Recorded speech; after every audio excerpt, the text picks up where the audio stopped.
Thank you for tuning in to ESPN Live segment on spinal disc injuries. My name is Kaylin Smart. I'm Katie Anderson. I'm Maddie Ward. I'm Josh Court. And we'll be talking about the injuries related to the spine. Today we're going to dive into the part of the body that provides the rest of the body with the support it needs to function, the spine. The adult spine has a natural S-shaped curve. The cervical vertebrae at the neck and the lumbar vertebrae at the lower back have a slight concave curve, while the thoracic and sacral regions have a slight convex curve. These curves, along with the spinal cord, act like a coiled spring to help absorb shock, maintain balance, and allow range of motion throughout the spinal column. The natural S-shaped spinal column can become displaced from excess body weight, weak muscles, and other forces that can also pull along the spine's alignment. A swayed back posture is called lordosis. A hunchback posture is called kyphosis. And an abnormal side-to-side curve is called scoliosis. One functional unit of the spine, an FSU, contains two adjacent vertebrae, the intervertebral disc, and all adjoining ligaments. This excludes other connective tissues such as the muscles. The three-joint complex that is referred to as the articular triad. The spine is made up of 33 individual bones stacked on top of one another. These bones are called vertebrae. The vertebrae are separated by intervertebral discs, which act as cushions between bones which keep them from rubbing together. In the body, the spinal column is made up of vertebrae, intervertebral discs, and the adjoining ligaments and all other connective tissues. These vertebrae increase in size. Cervical vertebrae, like this one, are smaller and don't have to carry a large load. The lumbar vertebrae are larger, like this one, because they have to carry a larger load. The vertebral body, the thick oval segment of the bone forming the front of the vertebrae. The cavity of the vertebral body consists of cancellous bone tissue and is encircled by a protective layer of compact bone. The neural arch is the curved rear or dorsal section of the vertebrae. This arch encloses the canal through which the spinal cord runs. The symphysis joints are the joints between the vertebrae and are slightly movable because of the intervertebral disc. Facet joints, which are these, allow back motion. Each vertebrae has 4 facet joints. One pair are superior to connect the vertebrae above, and another pair are inferior to connect the lower vertebrae. The nucleus pulposus acts as a ball bearing when you move. This allows the vertebral bodies to roll over the incompressible gel. This gel substance in the nucleus of the intervertebral disc is made up of mostly fluid. The annulus fibrosus, the crisscrossing fibers of the annulus, pull the vertebral bodies together against the elastic resistance of the gel-filled nucleus. Our vertebrae are numbered and divided into regions: cervical, thoracic, lumbar, sacral, and coccyx. Among these, only the top 24 bones are movable. The coccyx and sacrum are fused. Cervical have a main function of supporting the weight of the head. The neck has the greatest range of motion because of the 2 vertebrae closest to the skull, which are the atlas and the axis. The atlas allows the nodding yes motion, and the atlas allows the nodding no motion. The thoracic vertebrae have a main function of holding the rib cage and protecting the heart and lungs. These vertebrae have a limited range of motion. The lumbar vertebrae have a main function of bearing the weight of the body. These vertebrae are much larger in size to absorb the stress of lifting and carrying objects. The sacrum has a main function of connecting the spine to the hip bones.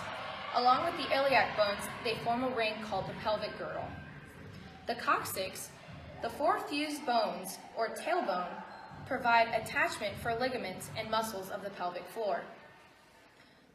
The spine also has ligaments, which ligaments are the strong fibrous bands that hold the vertebrae together, protect the disc, and stabilize the spine.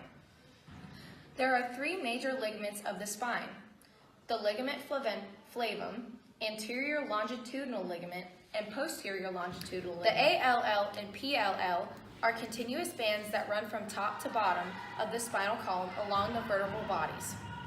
Now to Caitlin to tell you more about our injury. Hello, my name is Caitlin Smart, and I'm going to be talking to you about a few injuries that we can acquire from a spinal disc injury. I can begin by saying a spinal disc is simply just that, a disc within the spine. And it's located in the spine, but actually when you hear spinal, that doesn't lead to too much confusion.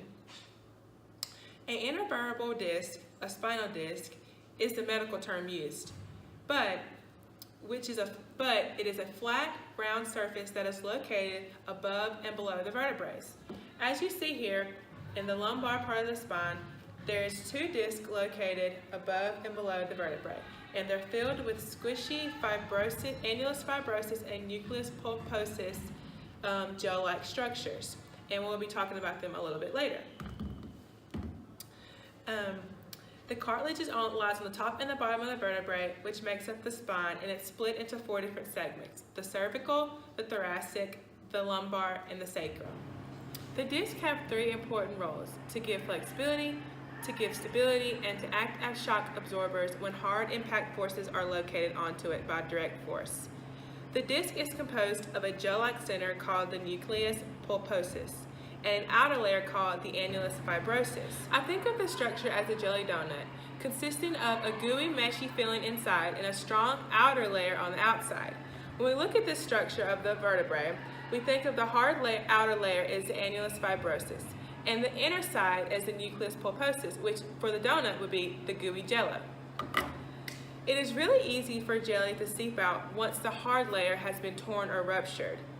Today I will be discussing a herniated disc, and this relates to the jelly donut because a herniated disc is composed of the same factors: a strong outer layer with a gooey middle layer. When you're looking at an injury, regardless of the type, ruptured, herniated, slipped, or bulging, they're all the same thing, but the actual disc itself never moves. The gel pushes through the outer layer and protrudes into the spinal canal. So therefore, it's just the material that is really moving to cause the injury. For a herniated disc specifically, it begins with a bulging disc, and a bulging disc is the top of it. And it means that the nucleus has not yet protruded out the outer layer, and there's been no tearing or no rupture to the disc. Then it gets into a herniated, which does have tears and ruptures within the outer layer, and also the inner layer has seeped out and then hit the spinal nerves and cause pain within the back. A herniated disc can cause 2 types of pains: disc pain and a spinal pinch pain, which is your nerves. Disc pain is degenerative disc disease, and it's called DDD, and it usually happens in older people. As you get older, your spine starts to become brittle and dehydrated, and the fluid starts to leak out, therefore making us grow shorter as we grow older. Then causing revolving issues around the spine, of course. The pain usually happens in the lower back and in the legs at times. Pinched nerve pains come from pinched nerve in the spinal disc. It's the damaging of the outer layer, allowing the inner layer to protrude through and hit nerves to cause the pain. Once this happens, a part of the nucleus starts to stick out and comes in contact with a nearby nerve, and it starts to cause the sharp pain. Sometimes moderate, but most of the time very vigorous pain. This is the #1 reason why low back pain is so common in individuals and athletes. Herniated disc itself is not painful, but the fluid leaking out is what is causing the pain. For example, PGA world record holder Tiger Woods contained a herniated disc. As we discussed earlier, material from the herniated disc is what causes the pain. So for Tiger Woods, his repetitive motion and his torque on his rotation of swing caused him to have this pain. Therefore, he underwent microsectomy surgery, which is a fragment of the spinal disc that is removed from the spine that releases pressure from the spine, and it stops the irritation of the roots. As we said earlier, Tiger Woods has this injury from repetitive motions and repetitive forces and motions of his swing, with direct forces attached. The pressure he placed on his swing finally triggered his back, causing an acute injury that could futurely turn into chronic. Tiger Woods, unfortunately, had to be removed from play for a month or so to have proper healing of his back, which co-host Maddie will talk about later. The new swing that Tiger Woods undergoes will have to now adapt to his rehabilitation process. We want to make sure that Tiger Woods does not re-injure his back, so therefore his rehabilitation and his sit-outs is really important and chronic to this injury. Now, over to Josh Core to talk about some more causes of the herniated disc. Thanks for your time. I'll see you next time. Thank you, Caitlin. Hello, my name is Josh Core, and I'll be talking about the movement of the spine and how herniated discs occur. The main points I'll be hitting today will be flexion, extensions, hyperextension, lateral flexion, and rotation. Flexion muscles are mainly in the abdominal region. These muscles give us the spine ability to bend forward or flex. It is important to not get confused between spinal flexion and hip flexion or anterior pelvic tilt. Pelvic tilt is the point of the flexion when the hips are moving with the spine. There are three motions of flexion that leads to the very common static motion of touching your toes, and that is upright standing, spinal flexion, and pelvic tilting. When the lateral muscles are a lot stronger than the extension muscles, that could lead to bad posture and then would develop kyphosis, which is hunchback. Having a bad case of kyphosis could lead to severe cases of herniated disc or even bulging disc near the cervical region. This occurs because of the disc sticking out of the spinal cord from the constant flexion. Some sports skills are required to have a strong flexion muscles, such as the follow-through of a baseball pitcher, the kill shot of a volleyball player, and also the javelin throw of a track and field. Now on extension muscles enable the spine to stand up straight. Using too much extension at once would be called hyperextension. The range of motion for spinal hyperextension is in the cervical and lumbar regions. Lumbar hyperextension is required in many modern day sports skills such as swimming strokes, the high jump, pole vault, and many other acts of gymnastics. The main problem with extension is that if the extension muscles are too strong, stronger than the flexion muscles, then lordosis would come into play, which is where the lumbar would go too far out and it would be constant hyperextension.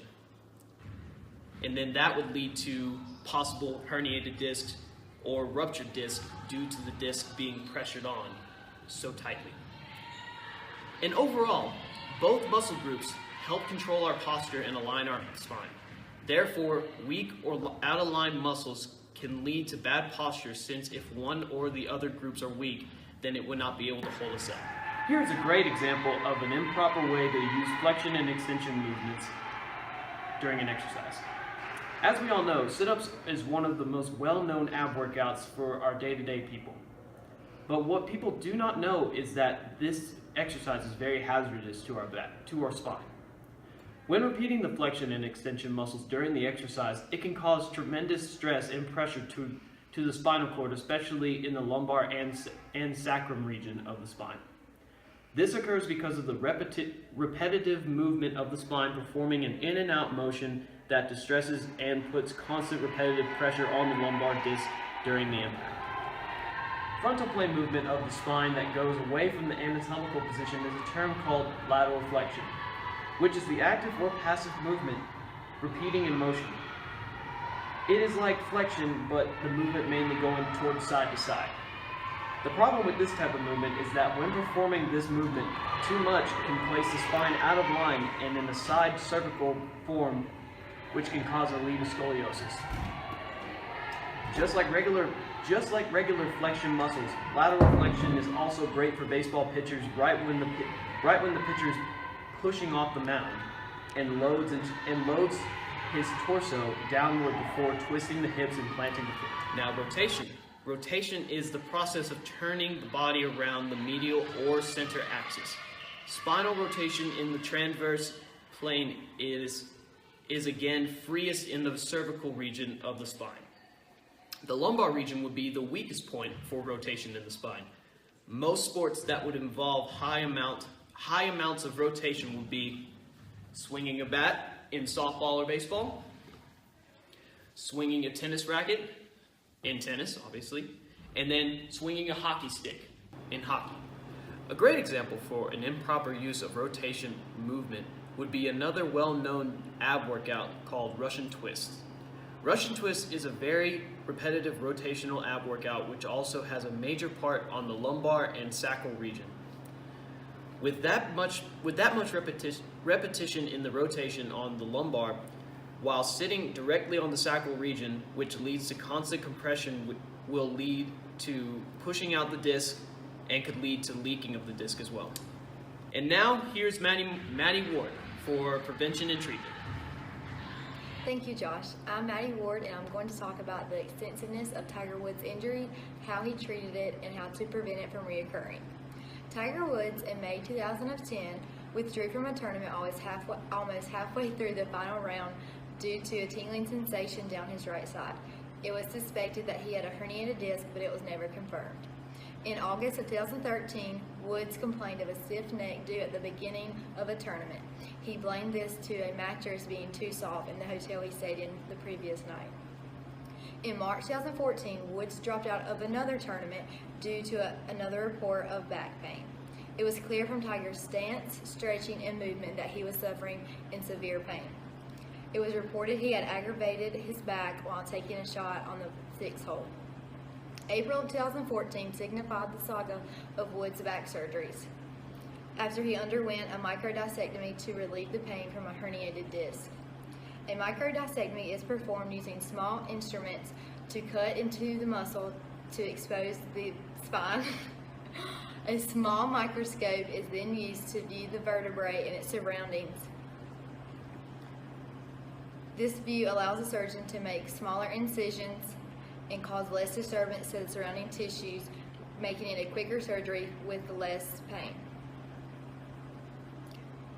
Fast forward to September of 2015. With the sheer amount of stress and force that's inflicted upon the lower spine of a professional golfer, a small fragment of Woods' herniated disc was once again pinching a nerve, causing him more pain. He agreed to a second microdiscectomy. 1 month later, he underwent a third back surgery, which was a follow-up to relieve discomfort still being felt in his lower back. But these previous 3 procedures left his spinal disc severely narrowed, and over time it began to cause sciatica and extreme pain in his lower back and down his legs. The solution was his 4th operation of anterior interbody lumbar fusion. Pinched nerves in a herniated disc can heal on their own with non-surgical treatments, but unfortunately about 10% of people who suffer from this type of condition will need surgery. The goal of treatment is to help prevent the pain, depending on the source, severity, and specific symptoms that the patient exhibits. Patients are usually advised to start with non-surgical treatments. For lumbar and cervical herniated disc, a process of trial and error is often necessary to find the right combination of treatments.